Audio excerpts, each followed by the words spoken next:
Live. Okay, we are live. All right. Ladies and gentlemen. So the playoff edition, STK surviving the Knicks. Surviving the Knicks, baby. Surviving the Knicks, baby. We're trying, bro. We're trying to survive it. STK surviving the Knicks. So it's funny how our first episode, with the Knicks being the fourth seed, heading into the playoffs. It's going to face Atlanta in the first round. They don't have to do a play-in. Nope. Number one defense in the league. But before we get into all that, I want to introduce my guys. Okay, we got Ed Dollars in the building. What's going on, Ed? How you doing? I'm doing well, man. You know, it's like a roller coaster ride with the Knicks, man. You know what I'm saying? Right. That's right.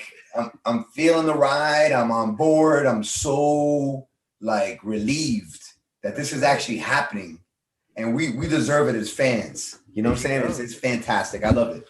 There you go.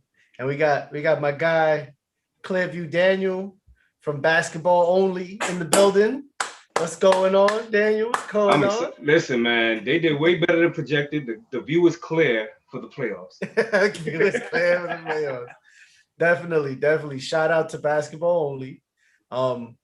We started out with Basketball Only, and now, being the Knicks brand and, kind of wanting to do our own thing, we appreciate the Basketball Only brand.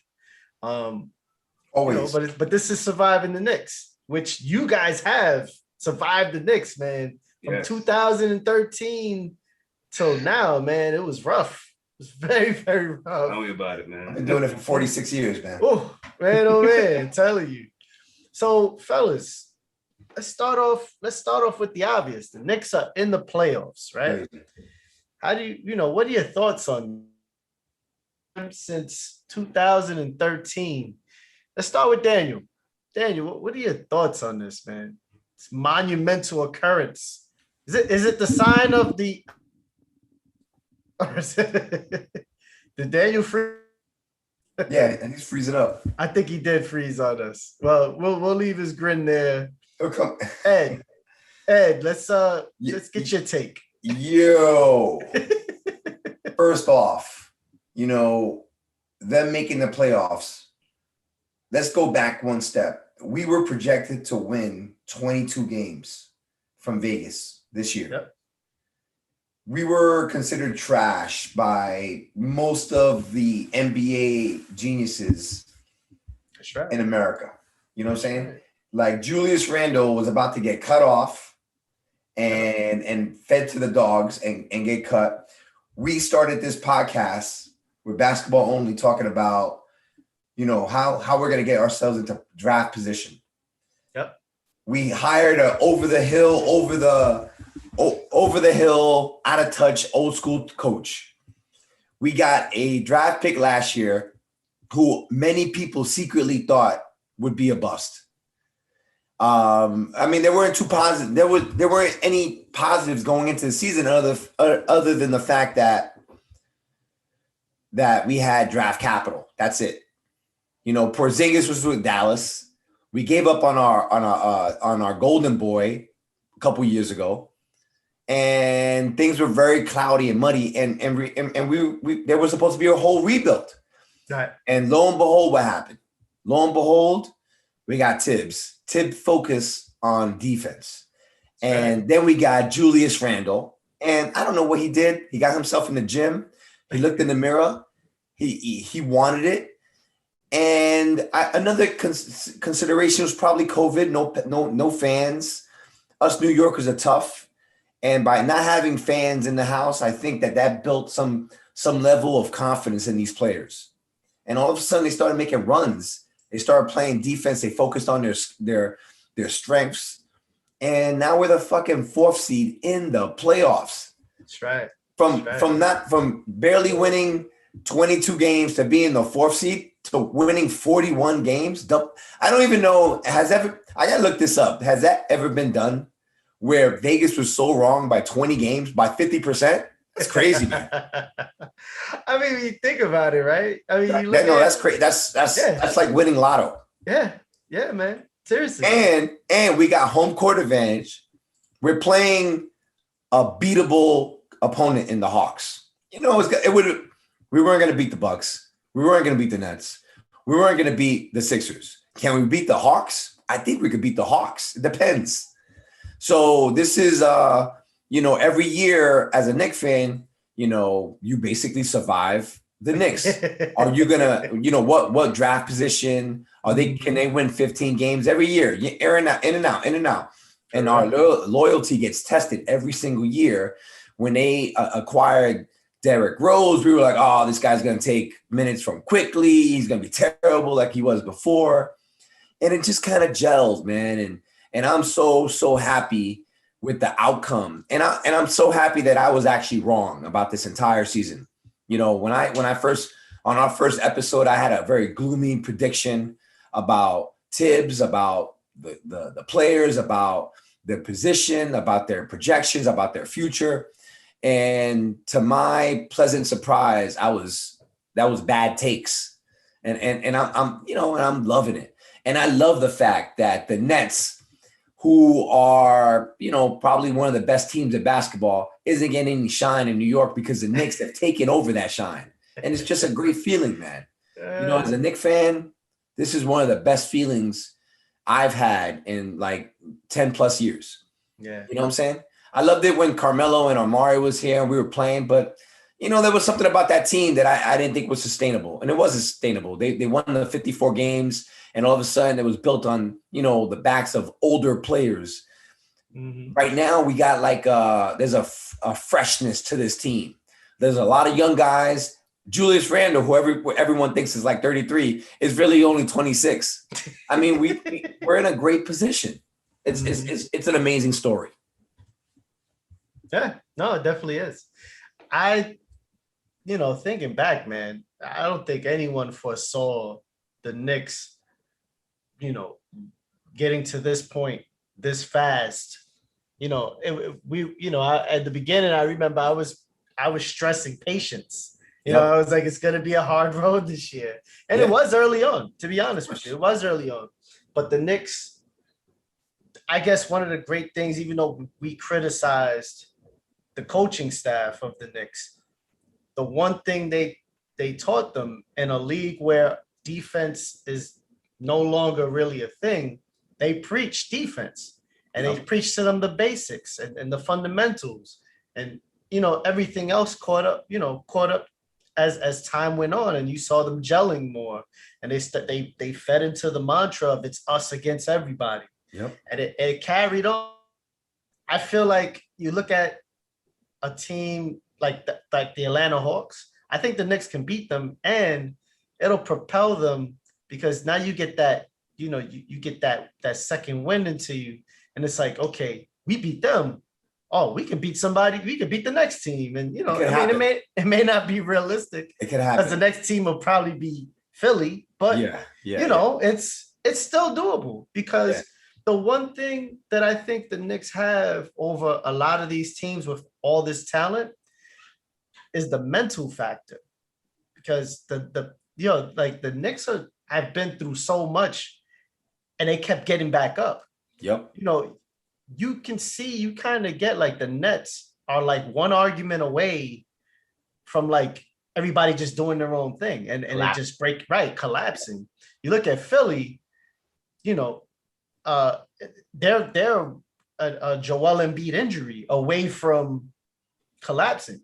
So, it's I love it. I'm not necessarily a Knicks fan, but I love anything that's great for New York.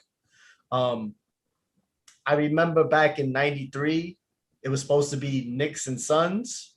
So I'm hoping we get that again. I would love I know I would have guys coming out the woodwork because I'd have these arguments about who was better, the Charles Barkley led Suns or the Patrick Ewing led Knicks. And we would go back and forth at lunchtime and everything, talking about, oh, you guys can't guard Kevin Johnson. They'd be like, oh, well, John Starks will kill you. You ain't got nobody to guard you.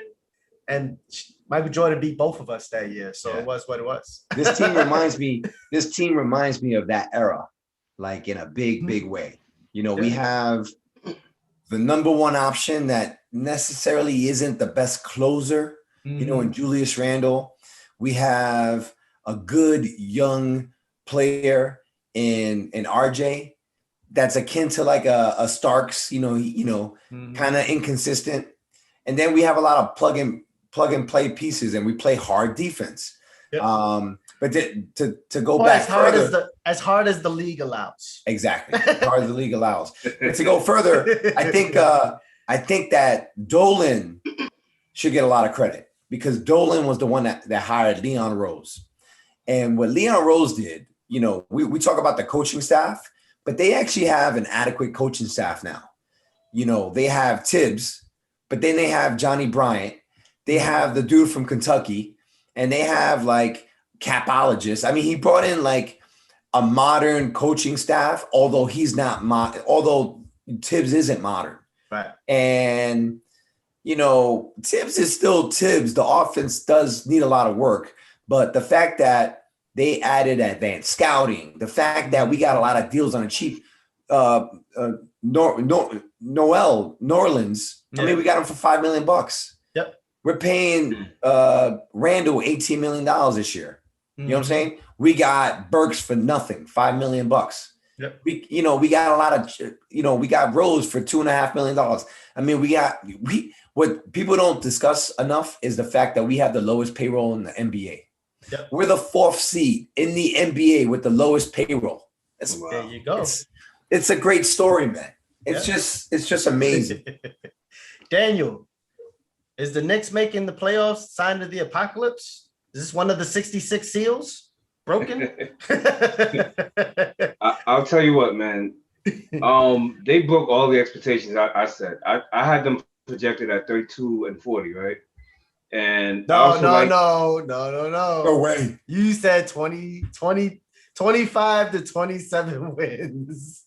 I don't know when I said that, but I know when I saw them. No, seriously, when I saw them play, I think it was 5 games. You're gonna make me pull up the footage. You can pull up. Go to the record. I probably did say that. You can pull up the receipt. But I'll tell you this: when I saw the first, I think it was 5 to 7 games, I was like, wait a minute. I think this is a 32 and 40 team, because I was looking at the roster. I was like, all right, we got Tibbs, and that's great. But I didn't know that he had the players to really do what he likes to do. But after those 5 to 8 games, I was like, man, I think this is a 32-win team. And I think we are a wild card. Then Randall came into his own. We had some players around him like quickly. I did not expect that at all, honestly. RJ was very inconsistent in the beginning. He struggled. But to me, the wins is cool. Getting the 4th seed is great. But the culture, to me, that's the biggest thing. I did not expect this. I'm sure a lot of people didn't, but the culture is set, man. I feel like we have a team where a free agent might be sitting there and say, you know what, man, I really think I fit there. A culture that fits my style, and I would want to sign with New York. I also feel like there's guys like, the guys that went to, I was going to say New Jersey, to Brooklyn, that might regret. They might regret not coming to New York as far as the culture, really the culture, the opportunity here, because in Brooklyn, it's not really a big deal over there. The media hype and the way they love their team is just not the same. They love the talent, but over here in New York, they hold you to that high expectation. If you're playing like this on this level, creating a top 4 seed, home court advantage, they hold you to a standard, especially with the roster that we had and not having fans. And then, it's just been a roller coaster season. To see them pull out the 4th seed and have a chance at one point at the 3rd seed, this is a big deal, man. This is a really big deal. Big deal. Not a doubt. Really big deal. Phil, it's crazy that if the Knicks were losing, you'd probably hear more about the Knicks losing than the Nets winning. Yep. And listen, Nets, Mets, Jets will always play a second fiddle in New York. I'm sorry. Like, you just replace the first letter. It's a Knicks, Yankees, Giants town. Yep. And, I think it's, like I said, I think it's great for the city. I think it's great that there will be playoff basketball on this court in back of me. And it's going to be great. It's going to be great watching. These are just the stepping stones to the next levels. And to be truthful, I'm going to go out on a limb and say, listen, you got this far with this group, right? Do you really need a superstar? I don't know. Honestly, I don't know. You do.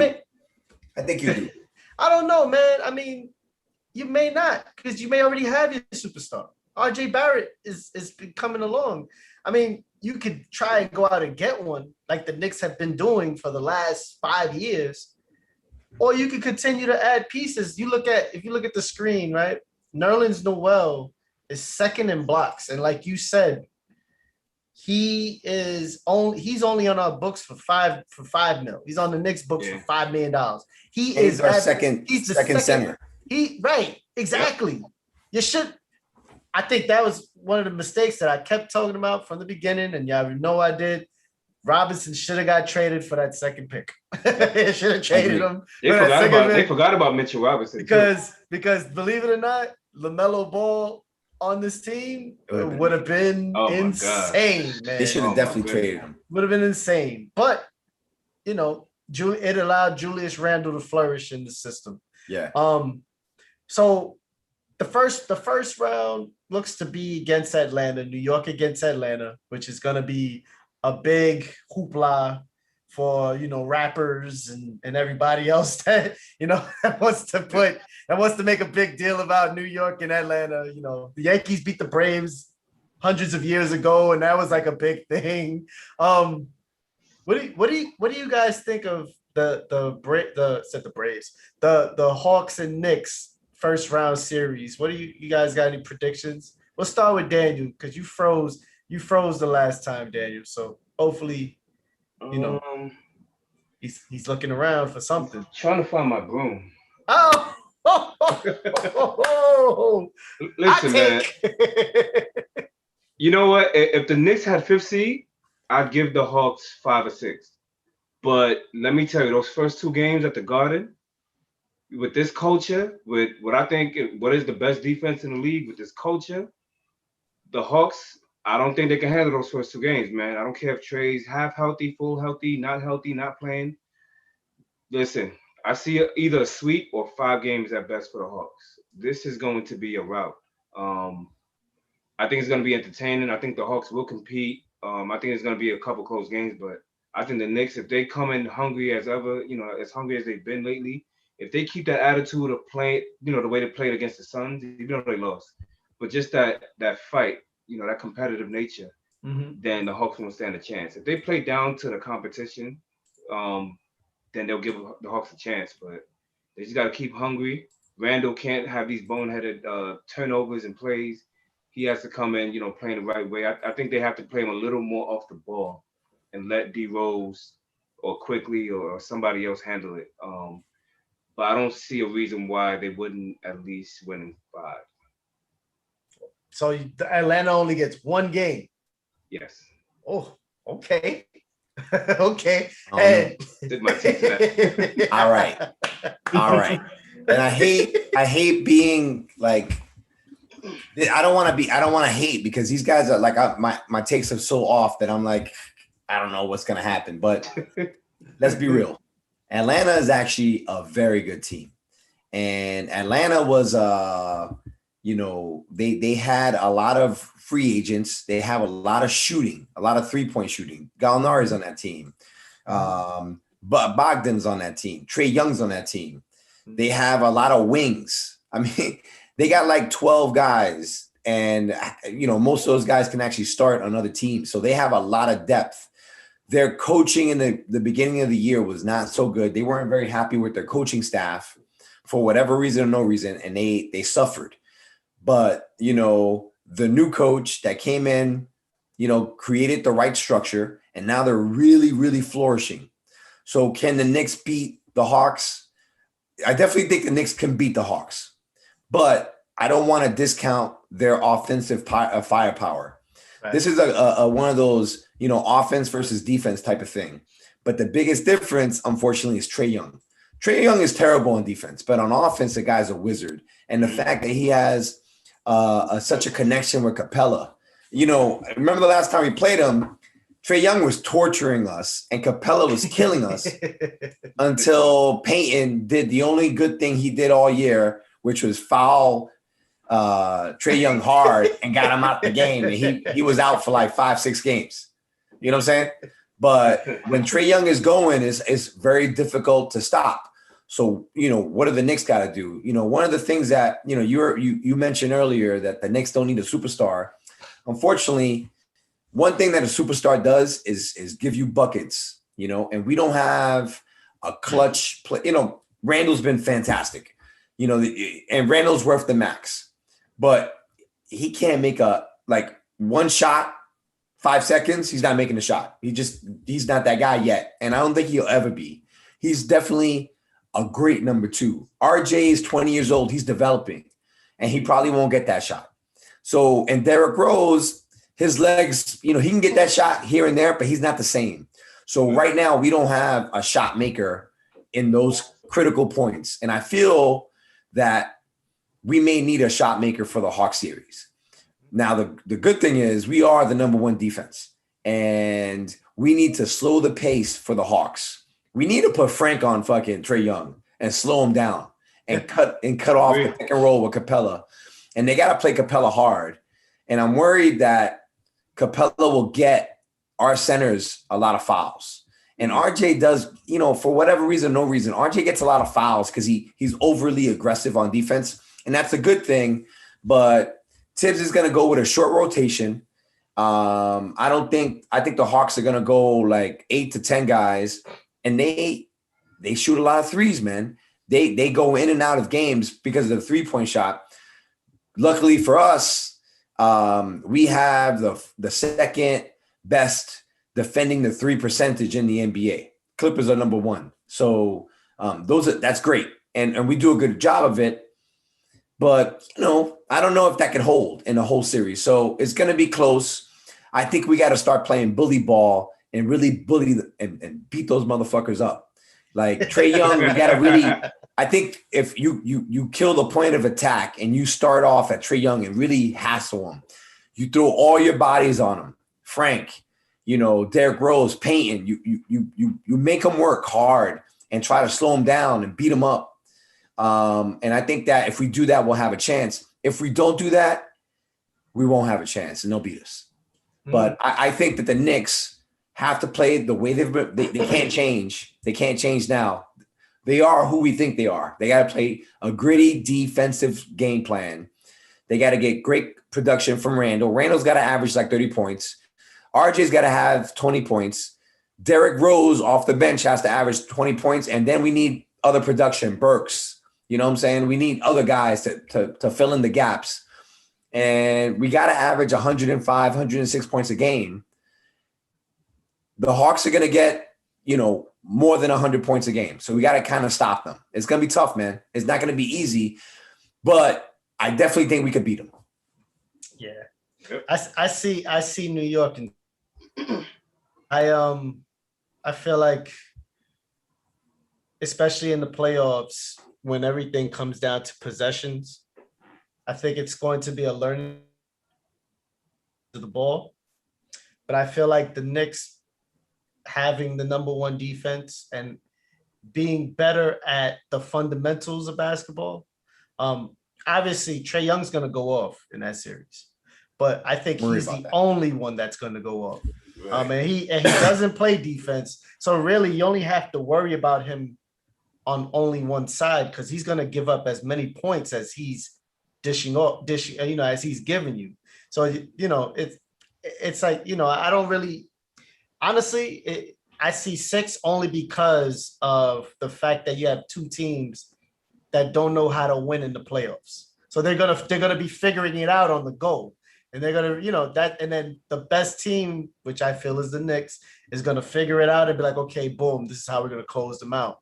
And a win against the Hawks is gonna propel them further because the next series is gonna be between the 76ers and whoever gets this play in.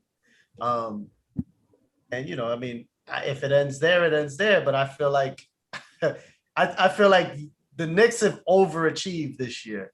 Absolutely. by far. Like they have overachieved. If you had an overachievement team award, it would go to the Knicks 2 times. Okay. They give them 2 awards just because. Like seriously. That's what I'm saying. They got to get all the awards. They got to get Coach of the Year. They got to get Most Improved. We got the lowest payroll. We were supposed to get 20 wins this year. Get the cheap. First team or second team All NBA, something.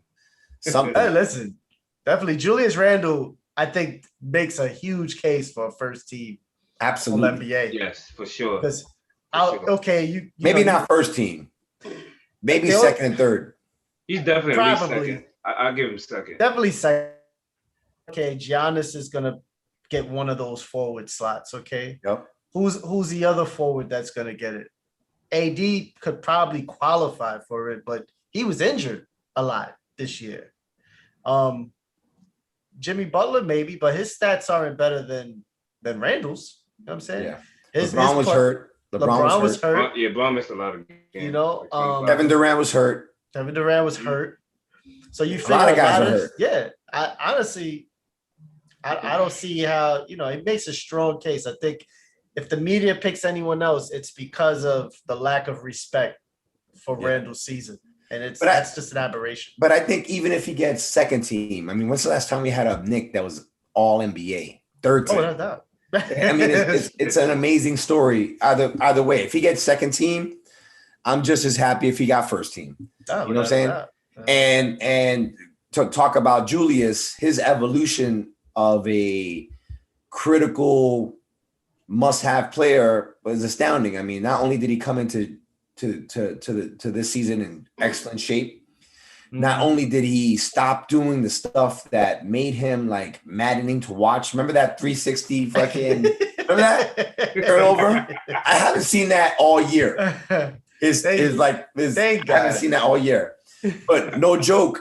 The thing that separates him beyond everything is obviously his passing is much improved, but his 3-point shooting. Oh yeah. He's a 40% 3-point shooter this year. He's a career 33, 34. And those margins that's massive.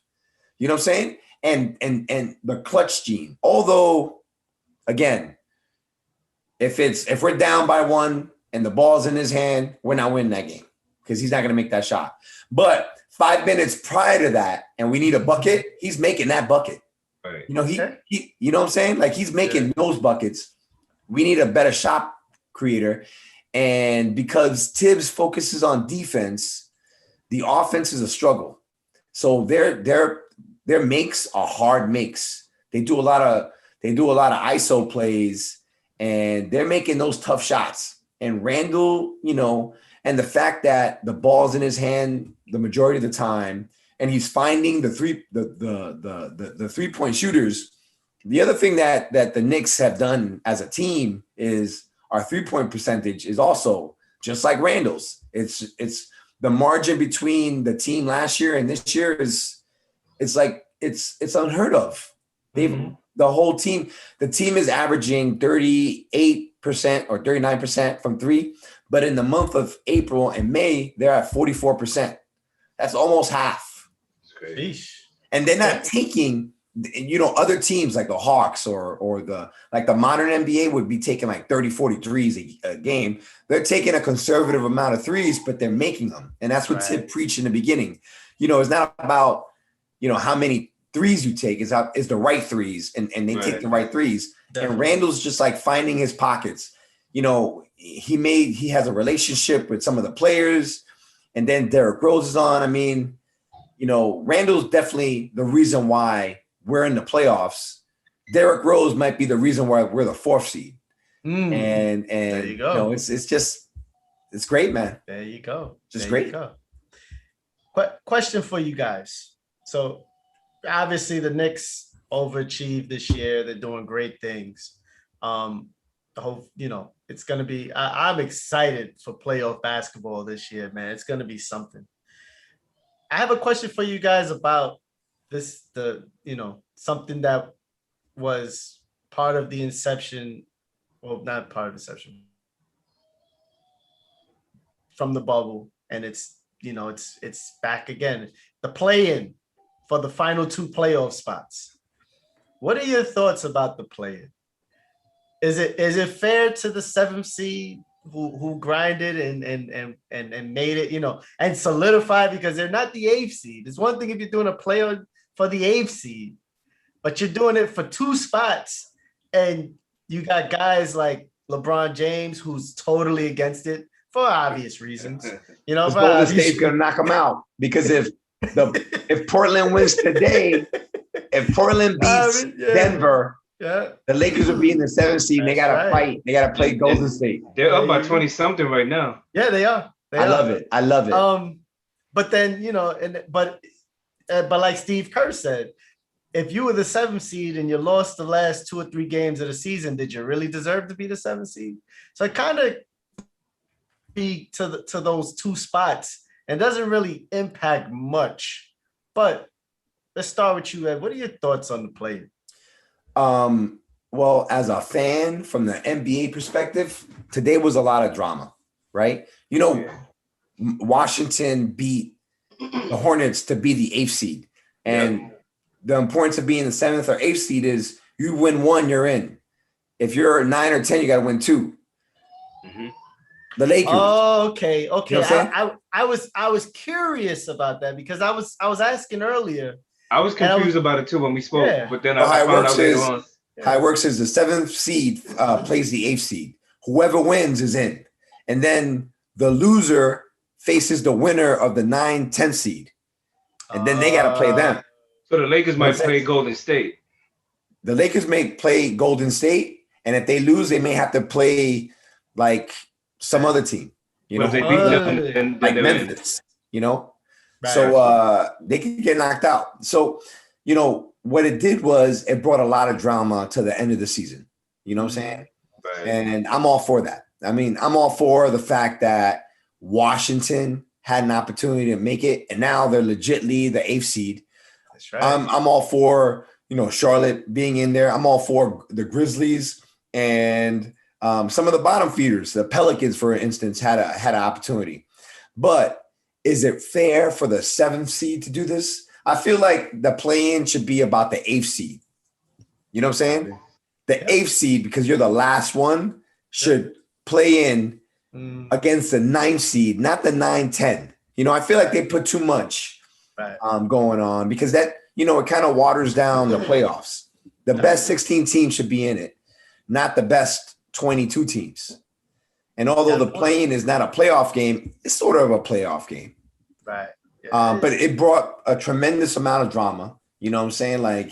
Like Indiana, Charlotte, they can still make the playoffs. For a long time, Golden State didn't look like they were going to make the playoffs at all.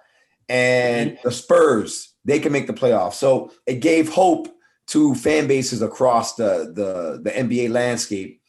And there's immense drama with the fact that LeBron James and Anthony Davis, the team that was or is possibly still considered the favorite, is in the play-in tournament against the scoring champions, Steph Curry. That's right. They can get knocked out.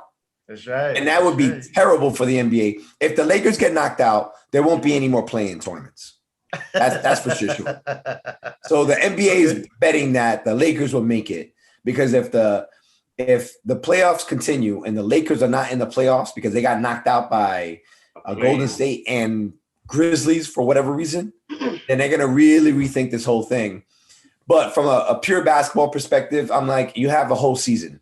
You have like 70 to 80 games. Like why do we have the season then? If you could just play yourself in it at the very, very end, I don't think that's fair. I don't think that's fair to the teams that grinded out the season. So, I mean, last year was an anomaly because we had COVID, we had the play-in, we had the bubble and all that stuff. The play-in tournament was fun. It was like a gimmicky thing. And it's fun now watching all this shit. But to be fair, I don't know if the 7th seed should be part of the play-in tournament. I can see the 8th seed just because you want some type of play-in because the incentive is you don't want to be the last team. Right. But if you're the 7th and 8th seed, that's not fair. And look, like the difference between Portland and the Lakers is one game. Yep. You know what I'm saying? That's I don't think that was the intention. Right. So I'm down for it this year. I think it's a little too gimmicky on a go-for basis, and it involves too many teams. So I think I'm not sure. I'm not down with the 7th and 8th seed being part of the plan. Okay. Daniel. I agree. I mean, last year, I was down for it. Is it because you're a Lakers fan? No, it has nothing. Honestly, I'm not worried about them. The league is gonna set up some way for them to just have more drama to get through it. They're not gonna lose. Okay. But I will say that I do feel like last year with the pandemic and everything, and then they came back and they had to play everybody had to play those 8 games. And it just made a lot more sense to do 7, 8. I wasn't mad at it. But this year, like Ed said, it's kind of not fair, to the 7 seed. I think it makes more sense for the 8 seed to have to fight to earn that last spot. To have, them, the 9th and the 10th seed, somehow the 3 of them have some kind of, the winner gets this team or plays the 8th seed and fights for that 8th seed. Rather all these 4 teams fighting over that spot. Yep. But yeah, it just adds to more drama. It holds the 7th seed accountable because now the Lakers are in a position. Who else? Who's the other team? Boston. So Boston and Lakers are kind of held accountable. That are you really a 7th seed? Because if you lose, 2 out of 3 games, right? If you lose those 2 out of 3 games, then you probably weren't meant to be a 7th seed. You probably, it's probably gonna be looked at like you didn't deserve it. Especially in the Lakers case, having Brown come back, having AD, yelling, "I'm back," having Drummond who's playing healthy, and all the other guys, and having a Shooter who's back. If they were to lose 2 out of 3, then like Ed said, they would have to blow this thing up as far as the play-in, probably in total, at least the 7th seed being played in. So again, it just adds to the drama.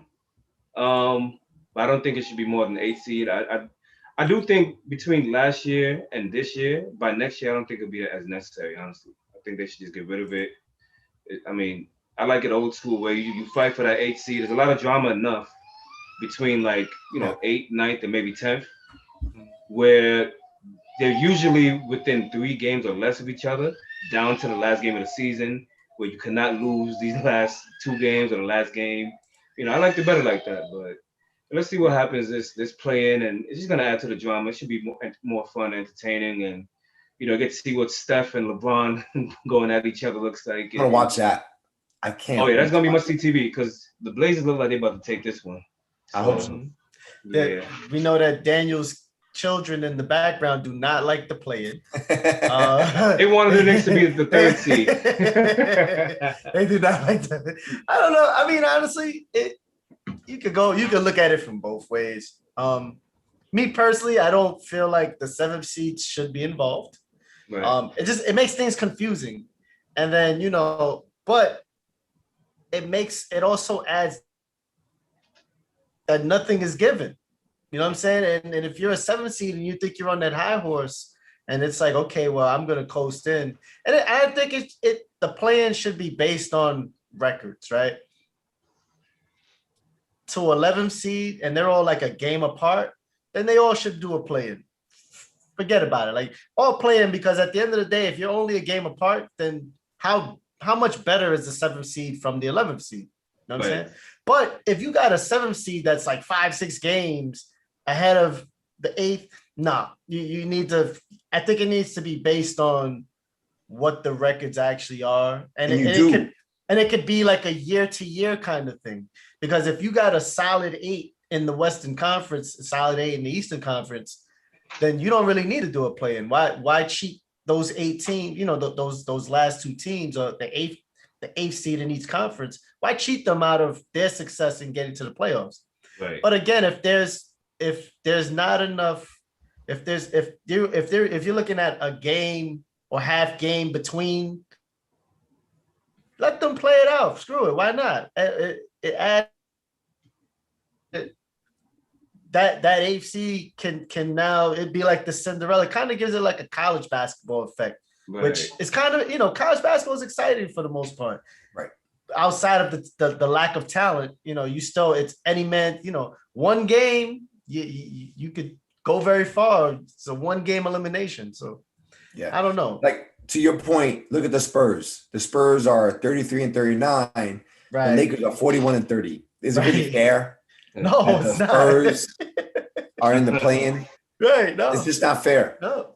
And in the But West, if the Lakers lose to the Spurs, that's, you know. in a one game, I mean, anybody could beat anybody in one game. Right. It's true. But, you know, off the just record, man, I'm shocked. well, we're I'm sorry, live, so you I'm can't be shocked. off the record.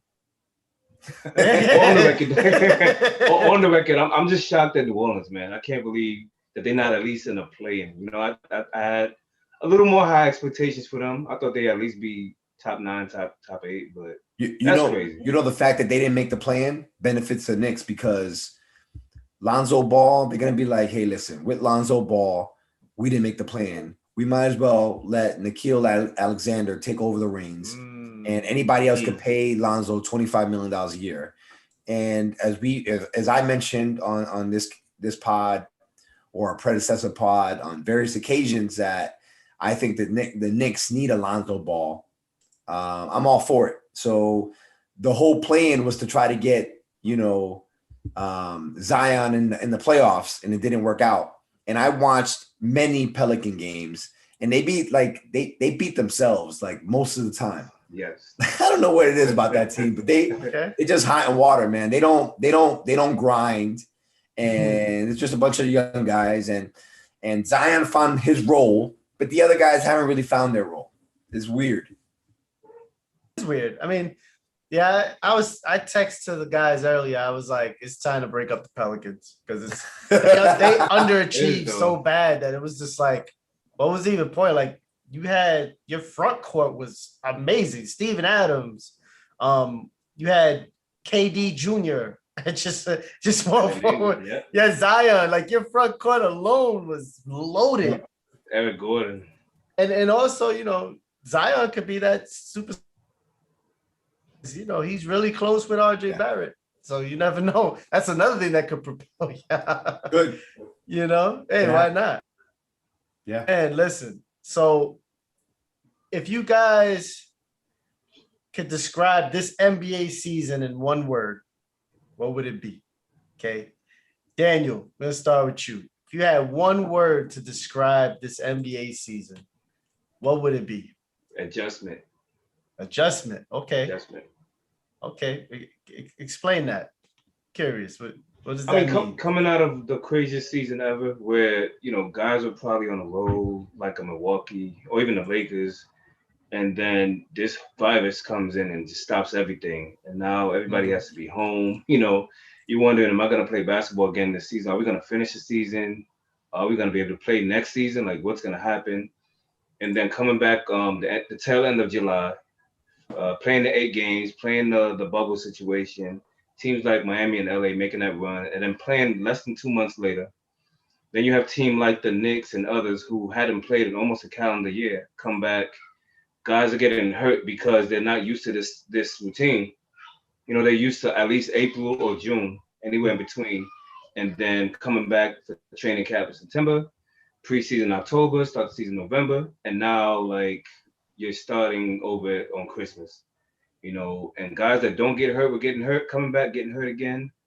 It was just a lot. It was a lot of madness. Then you had teams that you didn't expect to hold the fort, like right there with Utah. Utah was the biggest surprise to me besides the Knicks, honestly. Well, maybe the Suns. But it was a season of adjustments for the entire league for a lot of guys. Look at LeBron. LeBron's been an Iron Man, and he sat out for a while, you know. He had a couple knick-knack injuries, but he played through it. Then the ankle took him out. AD got hurt again. So it was a long season of adjustments. Okay. Ed Dallas.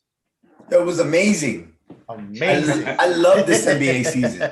Double A. Drama in every corner of it, you know, and we all love drama. At one point, we were like, oh, man, the Knicks, as a Knicks fan, we were like, oh, the Mavericks are trash. Maybe we'll get the number 1 draft pick from their side. The Knicks are the fourth in the playoffs right now. You know what I'm saying? We host a playoff season. The Suns, they got Chris Paul. They were at one point considered the best team in the NBA. The Hornets, they got LaMelo Ball. Oh man. Golden State, Steph Curry, he won the scoring title today. You know what I'm saying? Like every time we watch something, the Pelicans, I mean, Zion is must-watch television. You know what I'm saying? Like I haven't watched so much drama in one season, and it's been in a long, long time, you know, and I love that kind of stuff. I'm all for it. I could sit down and watch NBA games all day, every day. And that's the whole point. You know what I'm saying? And I just thought that, you know, yes, they started in the Nets. The Nets got Harden, Kyrie, and Kevin Durant. New York, Brooklyn is a part of New York. I'm not a Net fan, but let's make no mistake. If Brooklyn wins the title, that means New York wins the title. That's right. I mean, threes, they breaking records with threes. We're seeing the evolution of players. Like these players are like, you know, the centers are dying and everyone's a guard. Yep. And John Wall, even Houston was amazing. Porter on Houston, who the Knicks should have got off the scrap heap. You know, the Timberwolves with this dude. I mean, the league is in good hands, and this was a good year to kind of propel. They needed this. They needed this, and they needed the Knicks to make the playoffs because, you know, there was a lot of hesitancy. You know, with the Black Lives Matter movement and the players being very vocal about that, which they most certainly should. A lot of people were turned off with the NBA as a whole. Right. The fact that we had the bubble, but this season has been, you know, a pleasant surprise from a fan perspective. And every game I thought was, or for the landscape of games, I thought it was a must-watch television. And I can't wait for the playoffs. I mean, I want to see Kevin Durant and Kyrie battle and Harden on the same court finally. The fact that they may win a championship, we're only playing like 10 games together. The Bucks and the fact that in reality, Giannis should be like number 2, number 3 in MVP, and people are just tired of giving him the MVP. They may not get him anything. The resurgence of Embiid in the Sixers and Ben and Doc. I mean, like there's drama everywhere. I mean, and I think that this was a great season for it. And as you know, we were stuck in our houses for so long that we needed this as a fan base, you know, as an overall basketball fan base. I'm for it. So I think it was amazing. Definitely. My feelings were that you just never knew. You know, the best teams won. You know what I'm saying? The best teams won every night. And you would be surprised, like, you know, Timberwolves would beat a really great team one night and then lose 5 in a row. And then, you know what I'm saying? Or, you know, like but you just never knew. And then the emergence of LaMelo and Anthony Edwards, shout out to them because the future's the Phoenix Suns, my team, exceeding my expectations. You know, I was expecting the peak 3rd seed, you know what I mean? And that was me just being like, okay, it's possible.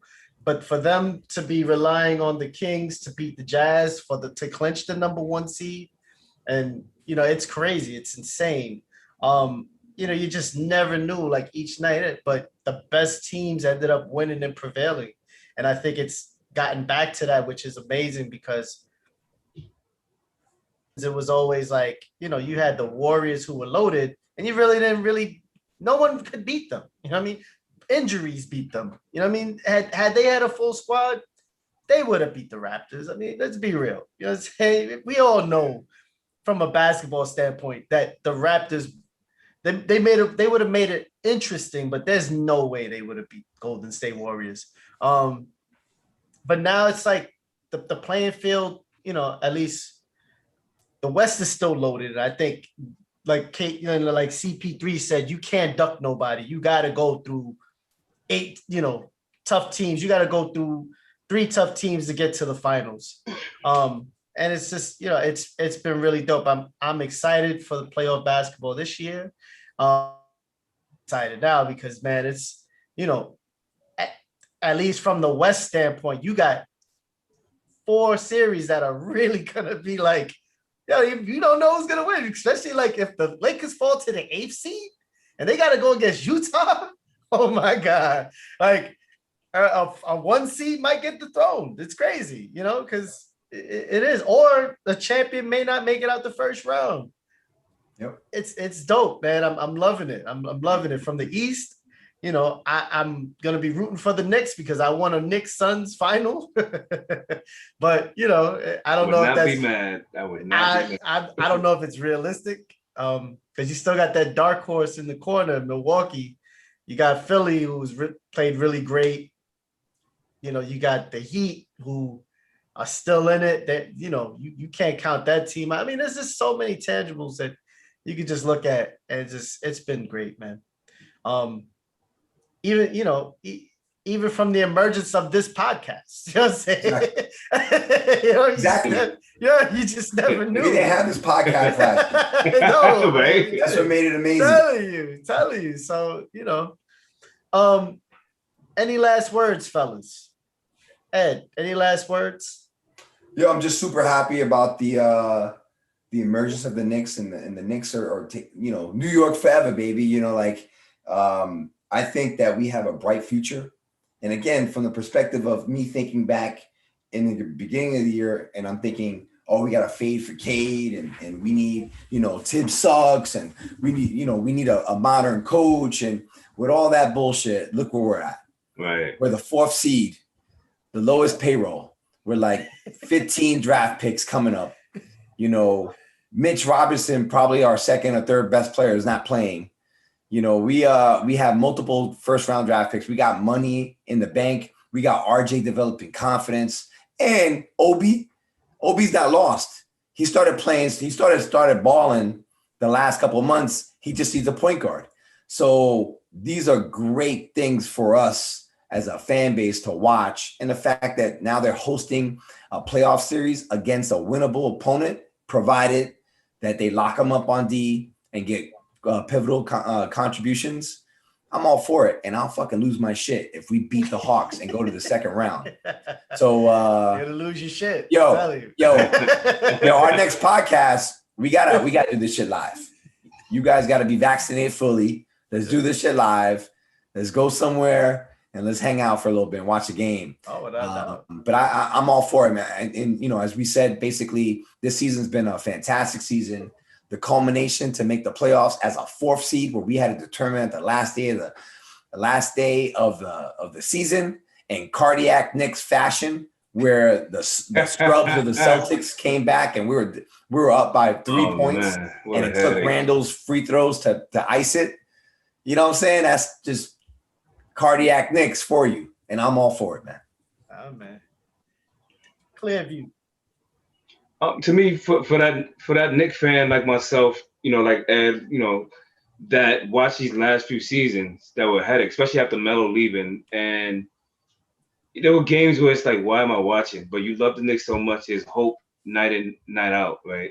And they're just getting torched, they're getting slandered, the city's booing them, and it was just horrible to see this day where we can have a last night where it came down to a Randall free throw after missing that first one. After blowing a 20-point lead, that we lose Mitchell Robinson, and we get Derrick Rose, who has to come back and play well, and so many things happen, so much drama. Would Tibbs work? Would they respond to him? And to question would they even make the playoffs? Knowing that we're talking about them getting draft picks, hoping that Dallas lose, and to be a top 4 seed, to do better than a team that just came off a finals run in Miami. That's a big deal, and yes, Miami was hurt, but we were hurt too. Oh yeah, damn it. Like, I don't want to hear. Yeah, everybody's hurt. I don't want to hear that at all from nobody. If I hear that tomorrow or all week, I'm going to curse somebody out this week. So I'm just a very proud Knicks fan, knowing that we watched those struggling years, these last few years, and to see this day, it just feels so good to know that we're about to host the Hawks in the Garden. Not play the Hawks, but host the Hawks for game 1.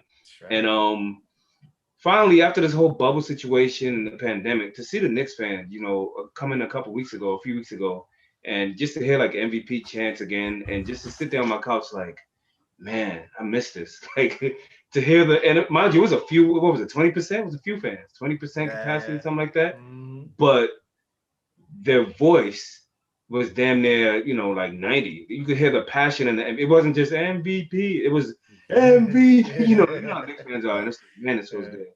All the way to now, where you feel that passion, and New York is gonna be rocking all the way from the newspaper in the morning to game one. And I'm just glad to be a Knicks fan, and I just can't wait to see that ball tipped up and let's go. Let's go get this first round and beyond, man. Let's go get this first round. All right, y'all. Well, thank y'all. We want to thank everybody for, watching. Appreciate you guys. First official show of the STK Surviving the Knicks podcast. That's right, baby. Right. I want to thank Clearview Daniel for popping through from Basketball Only. Appreciate y'all. It's always family. Ed Dollars, was feeling a little under the weather, but like the Patrick jersey, man. New York strong, like New York strong, baby. New York strong. We haven't done one in a long time, so this was it didn't matter if I haven't slept in a couple of days because I've been partying way too much for a 46-year-old over the hill middle-aged man. I had to go on and talk about my Knicks. Right, I'm like, we got to do this one today, man. I was telling Heck, man, we got to. It's Daniel's idea too. I texted him. I was like, man, after this, wasn't it during the game? Yeah, it was. I was like, listen, man, I don't know, if they're gonna. We got to do a podcast. Yeah. In tribute to this amazing season. Absolutely, guys. Definitely. Clearview, you're always welcome. You're always welcome to come through. Yes, sir. Ladies and gentlemen, this has been STK Surviving the Knicks. STK, baby. STK. Ed Dollars, Clearview Daniel. I've been Just Heck, and we are out of here.